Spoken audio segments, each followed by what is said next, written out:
Hi everybody, and welcome back to Grandma Jane's home. Hope everybody had a great day.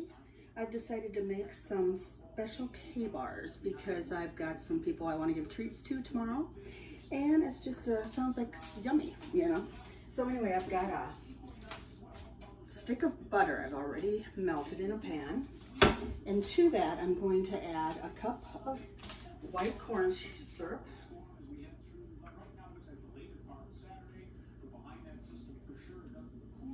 and a cup of sugar.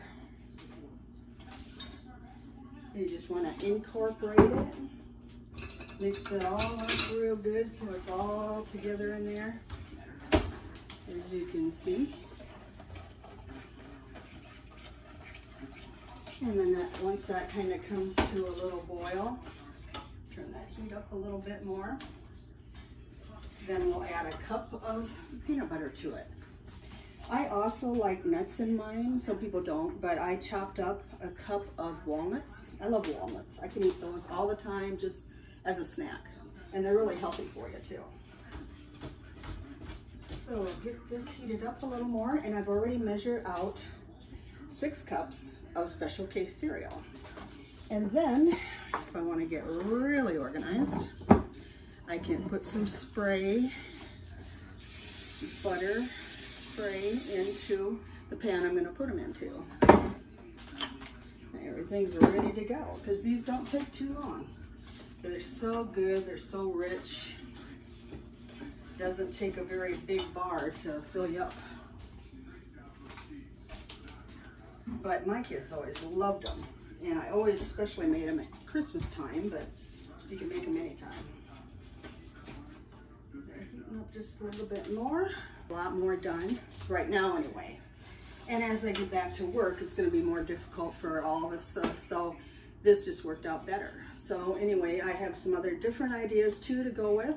I want to focus too on kids because they're our next generation, and they are so important to make them know they're loved, feel they're loved, and to teach them to be kind and thoughtful of others, and do things for others without having to get paid. I mean, it's just like a community service type thing. We should all be continually doing that, I believe.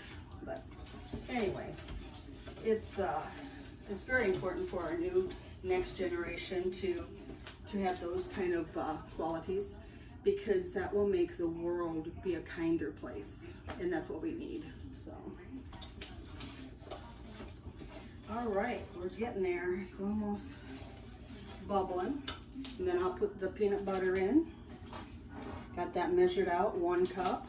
I also will be having the recipes on too, so you won't have to always rewatch the video if you want to know how much of the ingredients and all. So it's a lot handier, because I know I've watched cooking shows for years, and it's so handy if I can just click right to the recipe, you know. So it's always nice to have the video though, if you kind of want to know the procedure. Okay, this is bubbling, so next I'm going to put the peanut butter in, and it won't take long for that to melt and blend. It starts to look gooey and smell good. What I like about these bars is there's no baking to them. So in the summer, you don't have to heat the oven. You have to be careful of the stove and make sure it's turned off when you're done with it. And be careful too, because with mine's electric smooth top. Well, it could be hot and you don't really know it. There is a indicator light that says the surface is hot, but if you don't see that and you touch it, it's gonna burn you. So we don't want to have any of that stuff, for sure. So I think I'm going to let that melt down a little more and put these walnuts in with the cereal. Then I can mix it all up as I pour it in. Look at that.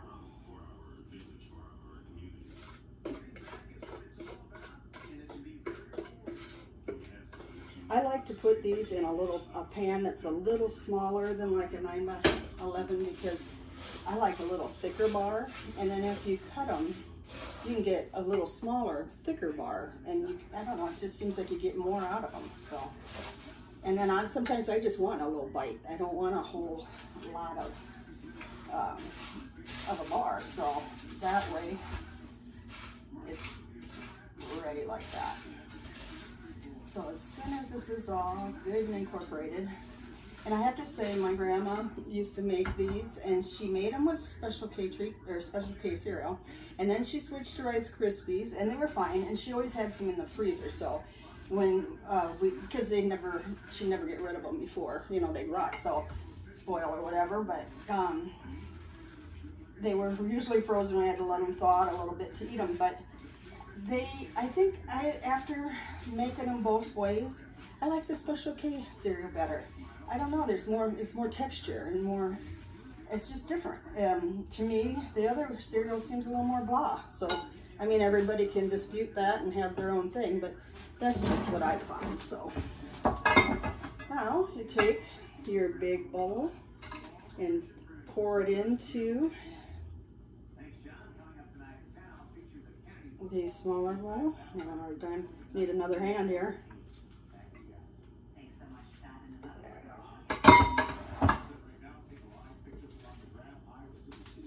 I'm going to use a spoon, actually.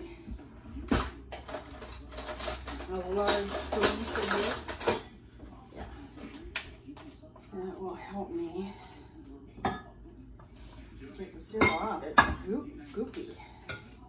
It's kind of thick already by now. They smell so good already.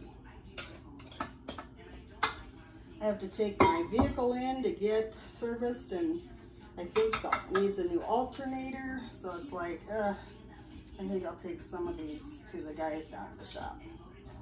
They're so great at always helping me out. So, and they will probably enjoy them. All right, got that going. Next, I'll take and put my butterscotch and chocolate chips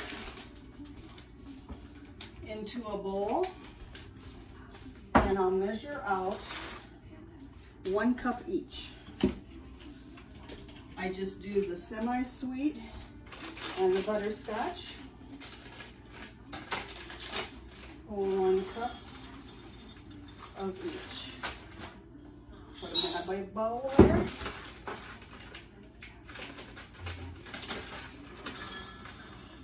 And put them in the microwave. Now, what I found out with melting chocolate chips and chocolate and all that in general is that it can be tricky. If you melt it too fast, it can wreck it. It can like burn it. They can all clump together.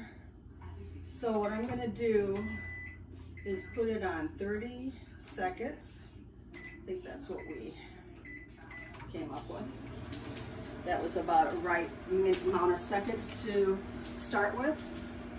And then after it's gone 30 seconds, you can take it out and stir it again. And then put it in for a little longer. Now the next few days I'm gonna make a pumpkin dump cake. It's awesome. I almost like it as much as pumpkin pie.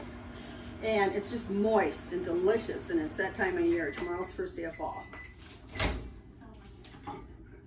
And I'm going to make some Crispex goo, which is a recipe I got from a friend that people have gone crazy about it. It's a little snack that has Crispex cereal. And you shake it in a sack. You first make like a Scotcheros syrup and sugar, sort of like this type of ingredients. And then you spray the paper sack and put the ingredients in there, the cereal and all. Pour the syrup and all over that. Shake it, put it in the microwave for a minute, take it out, shake it, do that 3 times, and pour it out in a cookie sheet. And it's fabulous. It almost tastes like, there's also lightly salted roasted nuts too in it. It tastes like peanut brittle in a way. It really does. And it comes out good every time People go crazy on it. I would give like a Ziploc bag of it to my pilots, and oh, they just loved it. And it's a sweet snack, but it's a really good one, and it's just something different. So I thought it's very easy. Anybody can do it. So I thought I'd share that one with you this week too. And I was digging through. I thought I'd make a cheesecake from scratch, which are not that hard. They're just kind of temperamental, put it that way. You have to have everything at room temp. And but they're fun. And the thing about cheesecake is I can just eat a little bit and that's enough, you know. But they freeze, and they are wonderful desserts to have around. If you get unexpected company or anything like that, they are just wonderful to have on hand. And you can put different toppings on them. I still have to experiment to make like a turtle cheesecake and that type of thing. I just know the New York cheesecake one at this point. But I have an uncle that they live out down in the Dallas area now, my aunt and uncle. But they were really good. They still are good cooks. And he used to sell cheesecakes when they lived in Cedar Rapids, Iowa, out of his home. Yeah. So, I mean, it was fabulous, you know. And I was always intrigued by it. I have a friend that has a husband that makes cheesecakes all the time, all different kinds too. So I should have him on and make it. But I do plan on having guests on that can tell about their recipes, and maybe they'll come over for lunch or whatever. I used to have people over all the time when I'd be home from the airlines and have dinners, because I just love that getting together stuff. But since the COVID, you know, everybody stays home. It's been a lot different. So I miss it, and people do come over, but usually in smaller bunches, and we sit outside, you know, and come winter, we won't be able to do that in Iowa, but it's just different. So being able to cook and do this for you is awesome for me, because it's that outlet that I need, you know, and hopefully everyone enjoys it as well, I hope. But I do come from a long list of good cooks, grandmas and great aunts and my nephew Saku in South Carolina is excellent cook. My uncle, my dad's only brother, only sibling, was an excellent cook, and he just loved it. My dad, no, he liked to golf and have fun and go fishing. Wonderful, wonderful man. But cook, no.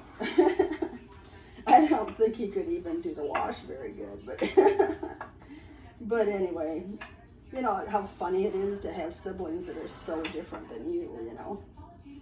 So anyway, that's all melted and spread on top. You can put it in the refrigerator or freezer and let it chill a little more. I just put it in the fridge and let it get cold so it's sort of hardened and set before I cut it up and serve it. So anyway, that's it for tonight, and you guys have a great rest of the week, and we'll see you soon. And lots of love from my house, my home, to yours. Bye-bye.